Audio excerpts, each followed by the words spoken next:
24 मार्च 1882 को जर्मनी वैज्ञानिक Robert Koch ने टीबी के लिए जिम्मेदार बैक्टीरिया की पहचान की थी और इसके लिए उन्हें 1905 में नोबेल पुरस्कार भी मिला था। इस दिन को विश्व क्षय दिवस के रूप में मनाया जाता है। मुंगेली में विश्व क्षय दिवस के अवसर पर स्वास्थ्य विभाग द्वारा पुराना बस स्टैंड स्थित सरदार वल्लभ भाई पटेल सभागार से पुराना बस स्टैंड, पड़ाव चौक तथा गोल बाजार से होते हुए पुनः सरदार वल्लभ भाई पटेल सभागार सभागृह रैली निकाली गई। इस रैली को नगर पालिका अध्यक्ष सावित्री सोनी व नगर पालिका उपाध्यक्ष प्रकाश जैन ने हरी झंडी दिखाकर रवाना किया। स्वास्थ्य विभाग की टीम व जिले के जनप्रतिनिधियों द्वारा इस बीमारी के लक्षण, रोकथाम व इसके साथ ही इस बीमारी की मुफ्त चिकित्सा व्यवस्था जिला चिकित्सालय में होने की भी जानकारी दी।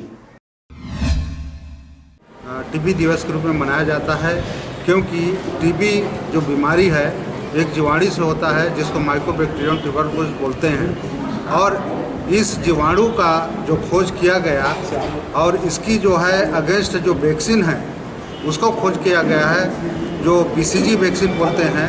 और ये बीसीजी वैक्सीन जो है एक साइंटिस्ट के नाम पर है, बेसिलस कालमेटी-ग्यूरिन, और उसी का आज जन्मदिन है। आज 24 मार्च को विश्व क्षय दिवस मनाया जाता है।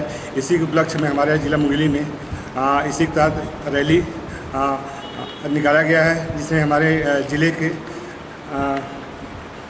मैडम सोनी और प्रकाश जैन साहब के द्वारा हरी झंडी दिखाकर रवाना किया गया है रैली को, और उसके बाद रैली समाप्त हो गई। यहाँ पर आम सभा के रूप में परिवर्तित होगा। सबसे ज़्यादा ज़रूरत है लोगों को अवेयरनेस कराने की, क्योंकि ये रोग जो है हवा के द्वारा फैलता है, तो हमें स्वच्छता के ओर विशेष ध्यान देना चाहिए और हमें सबसे बड़ी चीज़ prevention is better than cure. क्षय रोग पाया जाता है तो उसका अगर वो विधिवत इलाज करवा लेता है तो उसका इलाज जो है वो पूरी तरह हो सकता है। आज क्षय रोग के अवसर पर यही लोगों को संदेश देना है कि टीबी रोग लाइलाज नहीं है, इसका इलाज संभव है।